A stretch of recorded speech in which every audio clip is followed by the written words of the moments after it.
வணக்கம். இது யாம் தமிழர் செயற்களம். நான் தென்னன் மெய்மன். தேர்தல் நெருங்கி வருகிறது.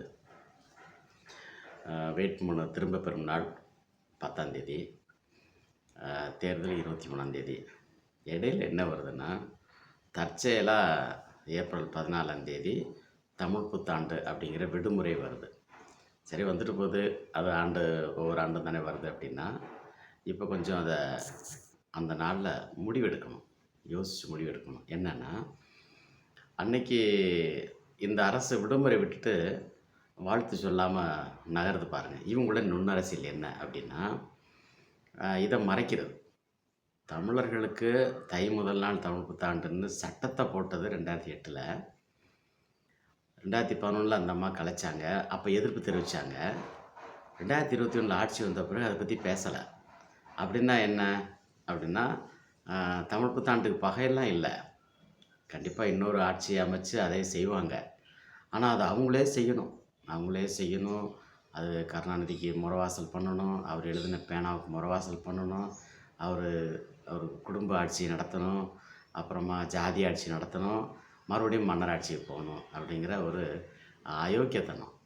இதை தோல் உரிக்கிறதுக்கான நாள் ஏப்ரல் 14ஆம் தேதி. கூட்டணி அது. ஆடாதடா மனிதா அப்படிங்கிற பாட்டில் இருக்கிற மாதிரி ஆட்டிராதீங்கப்பா கூட்டணின்னு சொல்லி இருக்கிறவங்களெல்லாம் பொத்தி வச்சுக்கிட்டு, பத்தாக்குறைக்கு தெலுங்குழு அந்தரையும் உள்ளே கொண்டு வந்து செலுகுழு ஆடுறா ரங்கடி செலுகுழு ஆடுறான்னு மனப்பால் குடிச்சிட்ருக்கிறீங்க. என்ன தமிழர்கள் தொடர்ந்து முட்டாளாகவே இருப்பாங்க. இந்த வாய்க்கரிசி ஊடகங்களை பயன்படுத்தி வாயை கட்டி வச்சிடலாம், தேர்தலையும் விலை கொடுத்து வாங்கிடலாம் அப்படிங்கிற ஒரு எண்ணம் தானே தமிழ் தேசியம் இதை உடைக்கிறது. ஆனால் தமிழ் தேசியத்தை வழிநடத்தக்கூடிய ஆளுமைகள் மறைச்சா அது குற்றம். அது 100 மடங்கு பாவச்செயல். தெரியாத மாதிரி நடிக்கக்கூடாது. தலைநாள் என்பது வல்லபிறை 4ஆம் நாள். அது ஒவ்வொரு மாதம் பிறக்கிறது. இதே நாங்கள் எங்களுடைய வலிமைக்கு நாங்கள் செஞ்சிட்டோம். அவ்வளோதான். இந்த தேர்தல் நேரத்தில் கூட பேசலைன்னா பிறகு அடுத்த தலைமுறை தலை நிமிராமல் உள்ள நிலைமை வந்துடும். அதனால் பேசி ஆகணுங்கிறதுனால என்னுடைய அளவுக்கு நான் பேசுகிறேன். யாரும் இதை கேட்ட மாதிரி கூட காட்டிக்க மாட்டாங்க அப்படின்னு எனக்கு தெரியும். ஆனால் சிலர் காதுகளில் அது விழும், அது வேலை செய்யும் அப்படிங்கிற நம்பிக்கை எனக்கு இருக்குது. 14ஆம் தேதி முடிவு பண்ணிடுவேன். எவன்லாம் ஐயோ ஐயோ ஐயோன்னு கத்துனான், எவன்லாம் தை முதல் நாளுக்கும் அந்த உரிய நாளில் அது வர்றதுக்கும் ஜல்லிக்கட்டுக்கும் பகையாக இருந்தான் அப்படிங்கிறத பட்டியலை போட்டு வைங்க. அது சமூக வலைதளங்களில் வந்தாலும் சரி, நிறுவனமாக இருந்தாலும் சரி, அந்த தலைநாள் மீதான பகை யார் அப்படிங்கிறத அன்றைக்கி முடிவெடுத்து வச்சுக்கோங்க. அதுலேருந்து ஒரு 7 நாளை கணக்கு பண்ணிக்கோங்க. அதாவது 15, 16, 17, மறுநாள் 18ஆம் தேதி அமாவாசை, 19, 20, 21 அடுத்தடுத்த பிறை வரும். அதில் முதற் பிறை, 2ஆம் பிறை, 3ஆம் பிறை. இந்த ஆண்டுக்கு ஒரு முறை முதற் பிறையை மட்டுமே பார்த்துட்டு ரம்ஜான் கொண்டாடுற இஸ்லாமியர்கள் அவங்களுக்குள்ளே தான் அதை வச்சுக்குவாங்க. அடுத்தவங்களுக்கு அதை சொல்ல மாட்டாங்க. அதை அப்படியே பழகிட்டாங்க. ஆனால் தமிழ் அப்படிங்கிறது வரும்போது, தமிழ் தேசியன்னு வரும்போது, இந்த நிலத்தின் திருத்ததின்னு வரும்போது, யாம் தமிழர் செயற்களம் மாதம் முதல் பிறையை பார்க்கும், மாதம் 2ஆம் பிறையை பார்க்கும், மாதம் 3ஆம் பிறையும் பார்க்கும், மாதம் வளபிறை 4ஆம் நிலை மாத பிறப்புன்னு அடித்து சொல்லும். இது அரசியல். இதுதான் அரசியல். இதுதான் தையியம். இந்த தையியம் தான் தேய்யம் ஆகுது. அறிவன் வர்றான். இது மரபு வழிபட்ட அறிவு. தமிழ் தேசிய பேரியக்கம் ஒரு விளக்கம் சொல்லுது. முதல்ல தேசியம்னா என்னென்னு தெரிஞ்சுப்போம், அப்புறம் தமிழ் தேசியம். தேசியம் என்பது இறையாண்மை உள்ள மக்கள். இல்லை சும்மா அதெல்லாம். பணக்காரன்னா என்ன அப்படின்னா, பணம்னா என்னென்னு தெரிஞ்சுக்கணும். பணம்னா என்னென்னா, பணக்காரன் வச்சுருக்கிற அச்சிட்ட தாள்னு சொல்கிற மாதிரி குழந்தைத்தனமாக இருக்குது. தமிழில் இந்த விளக்கம் வேறு, ஐயா சொல்கிற விளக்கம் வேறு. ஆங்கில அகராதியில் இருக்கலாம், இல்லை பிற நாடுகள் அப்படி சொல்லலாம், அவரும் அப்படி சொல்லலாம். பிறகு அகச்சூழல் உருவாகலை, புறச்சூழல் உருவாகலைன்னு சொல்கிறார். அதெல்லாம் உருவாகி ரொம்ப நாளாச்சு. நீங்கள் தான் கோட்டை விட்டுட்டுருக்கிறீங்க. வெங்கட்ராம ஐயாவுக்கு விளங்குற அளவுக்கு ஒரு காலம் கனியும்லாம் நீங்கள் எதிர்பார்க்கக்கூடாது. அது ஒருபோதும் விளங்காது. ஐயா தோளில் தான் உங்களை உட்கார சொன்னார். நீங்கள் ஏன் தலைமையில் ஏறி உட்காந்துக்கிறீங்க? தமிழர்கள் தமிழர் அல்லாதாரின் தலைமையை ஏற்றுக்கொள்ள மாட்டாங்க. மற்றவங்க தமிழர்களை தகவமைச்சுக்கிறவங்க தோழமையாக தான் வரணும். இது விதி. இது மொழி, இனம், ஆளுமை, அறிவு எல்லாத்துலேயும் முன்னோர் நினைவுகள் உட்பட உள்ள விதி இப்படி தான். அதனால் இதுக்கெல்லாம் தீர்வு தரக்கூடிய வகையில் இந்த முறை நாம் இந்த தேர்தலை பயன்படுத்தணும். 234 தொகுதிகளையும் இந்த இறுதிப்பட்டியல் வந்த பிறகு ஒரு விரல் விட்டு எண்ணக்கூடிய சிலர் தான் இருக்கிறாங்க. இது உண்மையிலே கூட்டணின்னு ஒன்று அமையாதனால, போட்டியாளர்கள்னு யாரையும் நம்ம சொல்ல முடியாது. அவங்க நல்லவங்களான்னு பாருங்கள். அதில் ஒண்ணு தமிழ் தேசிய வேட்பாளரா இருக்கணும், அல்லது தமிழ் தேசிய சார்பாற்றலா இருக்கணும். சில புரிதல் பிந்தி வந்திருக்கக்கூடிய நபர்களாக கூட இருப்பாங்க. அப்புறம் ஐயோ! அப்பான்னு கத்திக்கிட்டு வரக்கூடியவங்களா இருப்பாங்க. இருக்கலாம். அதை அந்த நேரத்தில் நம்ம முடிவு செய்யலாம். 23ஆம் தேதி அந்த ஒரு நபரை ஒரு தொகுதிக்குன்னு தேர்வு செய்து, தமிழ் தேசியத்தின் பெயரால் ஒரு வெற்றி பட்டியலை ஆளுமைகள் வெளியிட வேண்டும். எப்படியும் ஒரு தேர்தல் அதிகாரி போய் ஆளுநர் அலுவலகத்தில் பட்டியல் கொடுக்க போகிறார், இவ்வளோ பேர் வெற்றி பெற்றிருக்காங்க அப்படின்னு. அதை நீங்கள் முன்னக்கூட்டியே கணிச்சு அது அறிவுரை சொல்கிற மாதிரி இருக்கும்.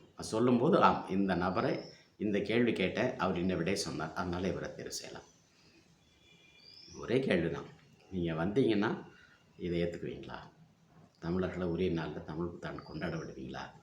தமிழில் நல்ல நாளில் பொங்கல் வைக்க விடுவீங்களா?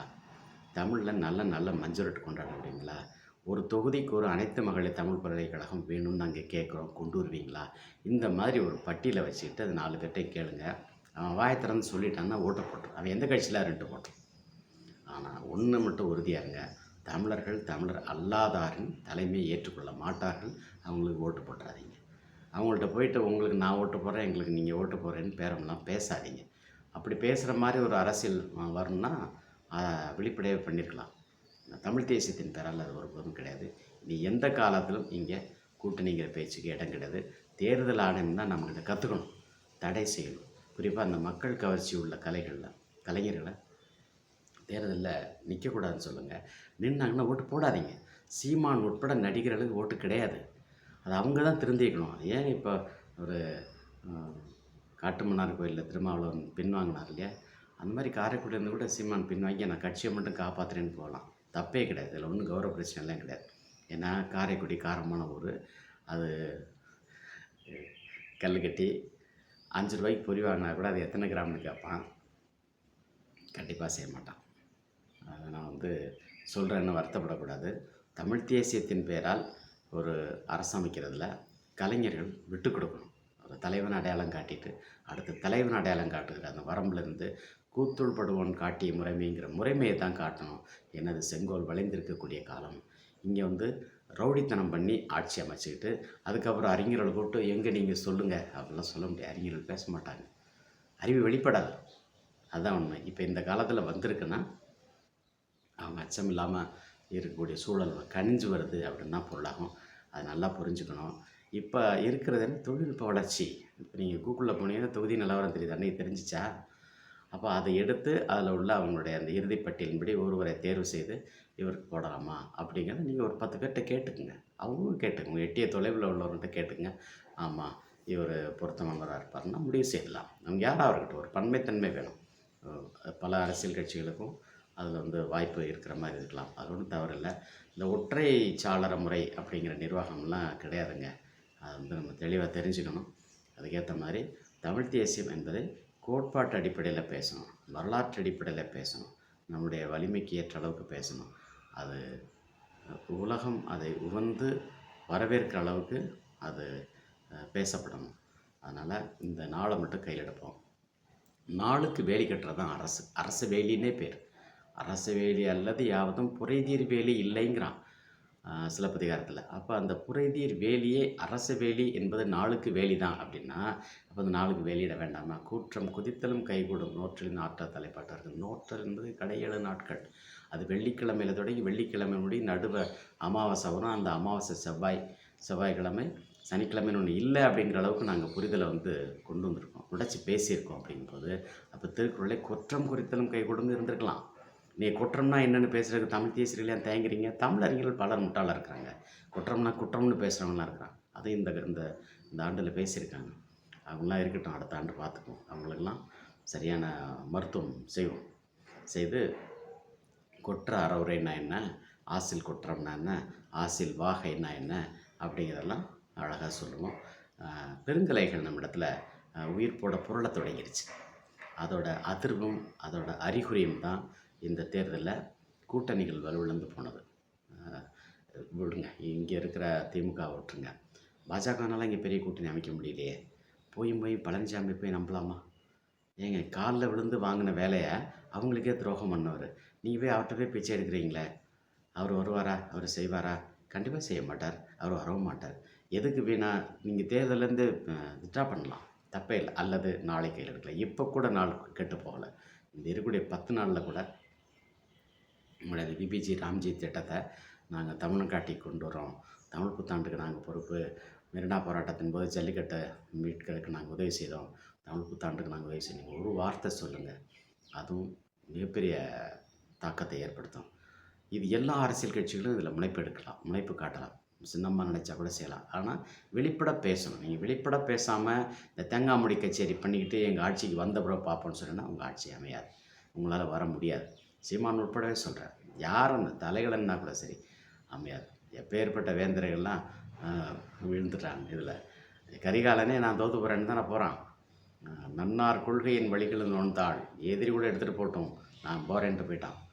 கொடை முரசெல்லாம் விட்டுட்டு அந்த மாதிரி காலம். ஆனால் இந்த புத்தீர்ப்பு பெற்று வரக்கூடிய இந்த அறிவு எங்கே இருந்து வருது, எப்படி வருது, அது என்ன செய்ய போகுது அப்படிங்கிறது இந்த மனுஷங்களை தவிர மற்ற எல்லாருக்கும் தெரியுது.